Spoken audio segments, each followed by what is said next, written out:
meron pala tayong foreign divorce. Yes, Paano foreign. yun? Paano ko execute yung foreign divorce? Kailangan din ba ng civil action? Hindi lahat ng foreign divorce ma-recognize sa Pilipinas.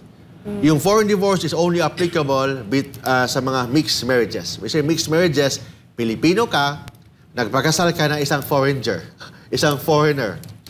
Or Filipino kayong dalawa. Isang apam. O isang apam. Oh, yung gusto ko yung apam. Ikaw, Pilipino ka, nagpakasal ka ng isang apam, or anong tawag doon sa iba? Mga porringer, hamburger, ano mo tawag doon? Sa Bisaya. Langyaw. O mga langyaw, napakasal ka, tapos hindi kayo nagkasundo, yung langyaw na yan, nagkukuha ng divorce sa kanyang bansa, anong gagawin mo? Pilipino ka, tunganga ka lang dito. Of course, pwede ka na magpakasal, but hindi automatic. Mag-file ka muna ng petition for judicial recognition of foreign divorce.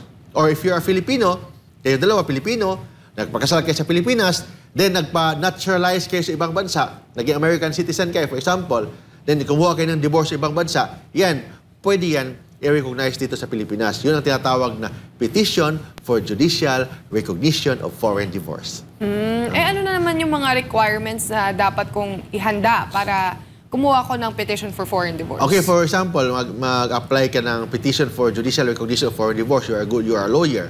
Anong gagawin mo? Of course, gagawa ka ng petition. Then sa petition, anong i-attach mo doon? Yung marriage contract to prove na may marital relationship ang respondent and the petitioner. Marriage contract. Kung yung marriage contract na yan, naka-ibang lingwahe, ipa-translate mo yan into English, then ipa-red ribbon mo yan sa nearest embassy sa ibang bansa or to the Department of Foreign Affairs. Second, or ipa-apostille ang tawag doon, word apostille. Second, yung kailangan mong i-present yung batas ng ibang bansa. For example, American divorce law, i-present mo yan sa Philippine courts, yung American divorce law. Third, yung decree of divorce, yung papel na pumayag ang korte ng Amerika o ibang bansa na may divorce, kailangan i-attach mo din yan, requirement din yan, para to prove na divorce na talaga kayo. And of course, yung proof na you are resident dito sa Pilipinas, mga barangay certificate, mga government-issued ID, mga affidavit, yun ang kailangan mong i-comply bago mo i-file ang petition for judicial recognition of foreign divorce.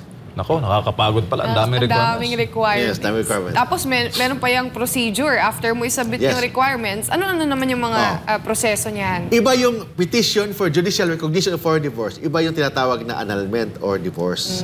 Ang petition for judicial recognition of foreign divorce, pag mag-file ka dito sa Pilipinas, wala nang relitigation. Kasi relitigation, hindi mo na i-prove sa korte ng Pilipinas na binugbog ng asawa mo, ang asawa mo nangangaliwa, ang asawa mo bakla pala, ikaw pala tomboy, may iba kang nangaliwa ka, but ang iba mong, ang kinaliwa mo, kapwa mo babae, ang kinaliwa mo, kapwa mo lalaki, hindi mo na dapat i-prove yan sa court sa Pilipinas. Ang i-prove mo sa court sa Pilipinas, may divorce ba na nangyari sa ibang bansa? So, kailangan mo i-present yung divorce decree. May divorce ba na nangyari sa ibang bansa? Pangalawa, may batas ba ang ibang bansa na pumapayag ng divorce? Pangatlo, yung divorce na yan, na-authenticate ba yan sa Department of Foreign Affairs?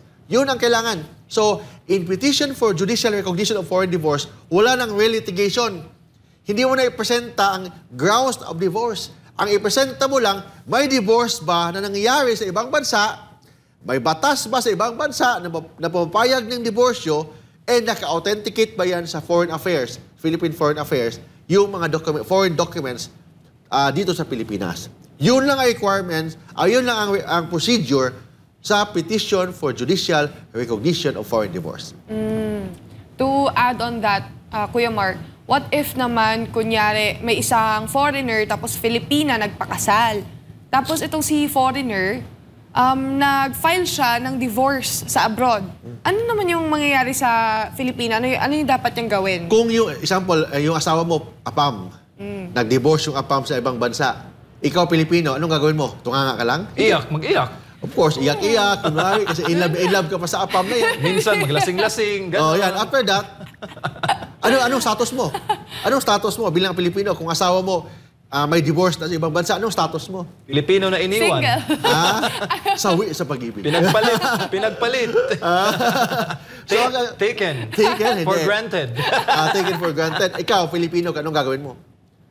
Hindi automatic na kung dinivorce ka ng asawa mong apam sa ibang bansa, divorce ka na, hindi automatic. Hindi automatic na single ka na. Kahit na may yung bansa ng foreigner na yan, nagbigay na ng divorce sa kanya. Ikaw, Pilipino, mag-file ka pa rin ng petition for judicial recognition of foreign divorce. Mag-file ka pa rin ng petition kasi hindi automatic yan na pag may divorce na sa ibang bansa, automatic divorce ka na sa Pilipinas. Mag-file ka pa rin ng petition for judicial recognition of foreign divorce. Then, pag na-approve na sa court, i-registered mo yan sa local civil registry kung saan ka nagpakasal sa Pilipinas para ma-annotate yan na divorce ka na dito sa Pilipinas.